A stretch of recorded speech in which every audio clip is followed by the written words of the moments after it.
you're up, you'll get down. You're never running from this town. And I think you said you'll never get anything better than this.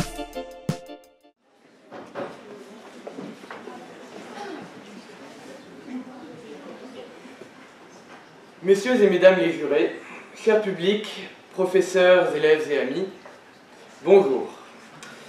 Je m'appelle Néry Pilate et suis élève au lycée Lacordaire à Marseille. Peut-on être cerné par la fatigue? C'est mon sujet. Eh bien oui, c'est ma réponse. En effet, quelle autre réponse pourrais-je apporter à cette interrogation qui, posée dans le cadre de notre société contemporaine, prônant un individualisme chevronné, fait figure de question rhétorique?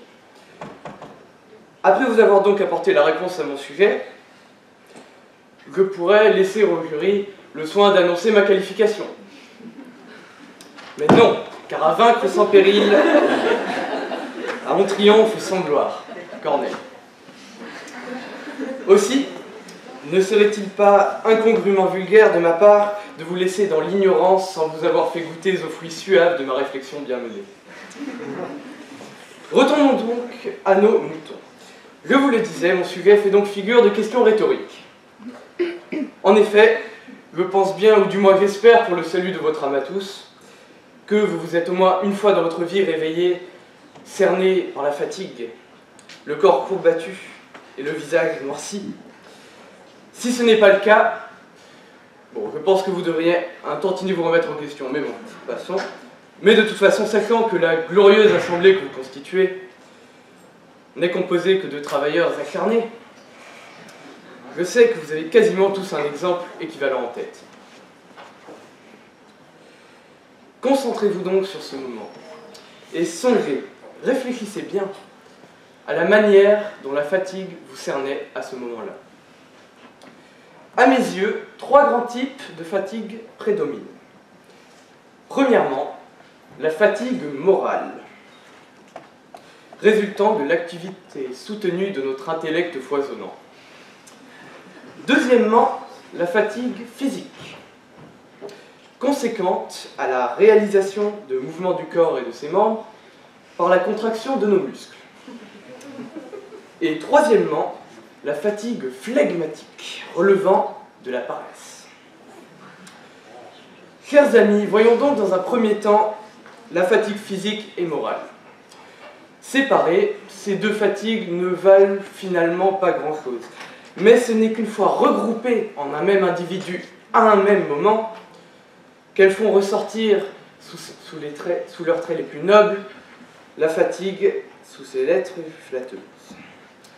Mens sana in corpore sano, nous dit Juvénal dans sa 10e satire, un homme sain dans un corps sain. L'homme sain est donc celui combinant ces deux vertus. Et donc, par le même biais, les fatigues qui les accompagnent. À l'origine de l'homme vertueux, l'on distingue donc trois sources. L'exercice physique, l'apprentissage assidu et la curiosité des choses que l'on nous enseigne au lycée, et le fait de manger 5 fruits et légumes par jour. L'homme sain est donc celui cerné par la fatigue, déchiré par la pratique de son devoir moral et physique quotidien. L'un des exemples à suivre, notamment, est celui des coureurs marathoniens, qui, en plus de réaliser un effort physique conséquent, remplissent un but moral en étant les vecteurs de la mémoire de Philippides qui, il y a 1500 ans de cela, sauvait par le biais de sa fatigue et accessoirement de sa mort la Grèce tout entière. Mais penchons-nous désormais sur le troisième type de fatigue que je vous ai cité, qui est celui de la paresse, celle de la paresse, qui, à mon avis, définit l'homme malsain et indigne. En effet, cet homme est celui qui, épuisé de s'être reposé avant d'être fatigué, se complaît dans son épuisement. Dans ce cas-là, l'homme est tel un Gaston Lagaffe, sans l'humour évidemment. Il est décadent et ne peut d'ores et déjà plus se targuer de répondre à la morale citée précédemment. En effet, cet homme n'est plus cerné de fatigue. Bien au contraire, il fatigue les autres par cette complaisance paresseuse, tirant vers le bas ceux qui veulent le tirer vers le haut. Vous tous qui m'écoutez, sachez qu'il n'y a aucune honte à être fatigué, mais que bien au contraire, l'on se doit d'être fier d'un épuisement manifeste s'il fut bien gagné, et ce, au service de nous-mêmes et de celui des autres, dans une logique altruiste et bienveillante. Vive les fatigués et vive la France!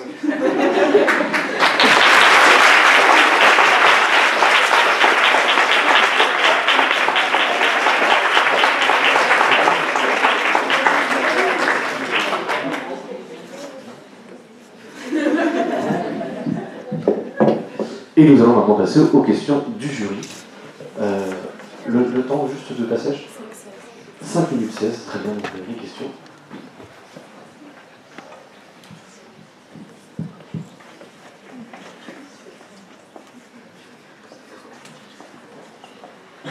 Est-ce que vous pensez que la fatigue morale du jury peut influencer le résultat de ce concours?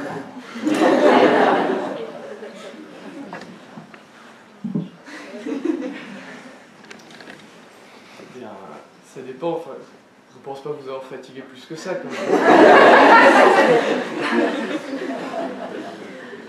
Non, mais j'espère... Bah, si vous vous êtes fatigué, j'en suis désolé, et j'espère que ça n'influera pas sur les résultats qui seront attribués aux candidats suivants.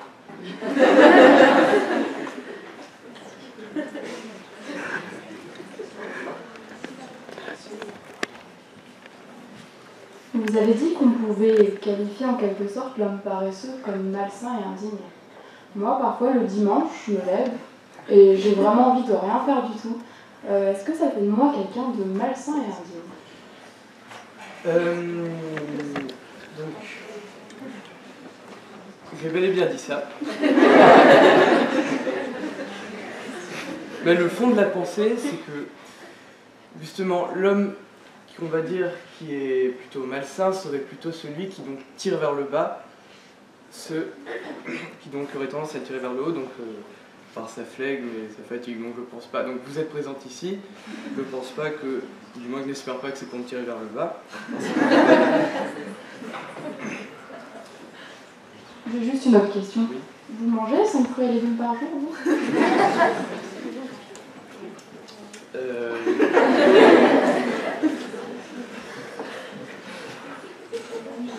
Ça dépend les cours.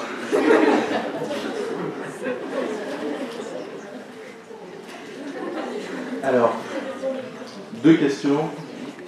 Une première un peu ironique. Si j'ai bien compris, alors à l'accordéon, on situe la bataille de Marathon, où c'est illustré le Vélos Philippides, après la chute de l'Empire romain d'Occident. C'est bien ça?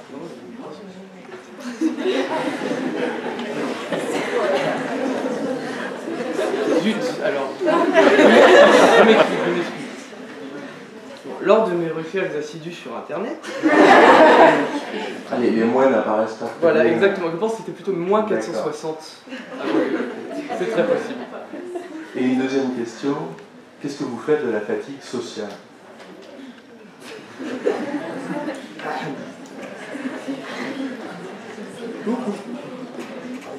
Autrement dit, est-ce que la fatigue est toujours seulement individuelle?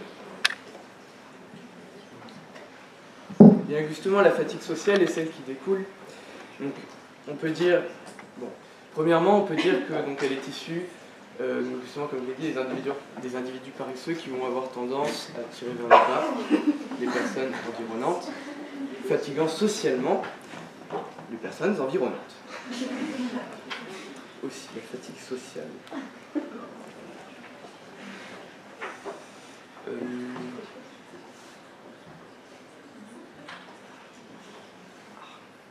Je vais vous aider avec un petit indice. Est-ce qu'on peut être fatigué, par exemple, par rapport à un gouvernement?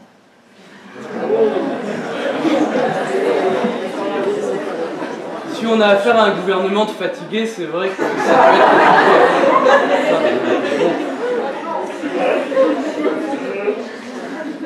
Après, c'est comme dans toute chose, il y a toujours des pour et des contre. Et bon, Je pense qu'aujourd'hui, la majorité des sondages le révèlent, beaucoup de personnes sont fatiguées de notre gouvernement, mais ce n'est pas le cas de tout le monde.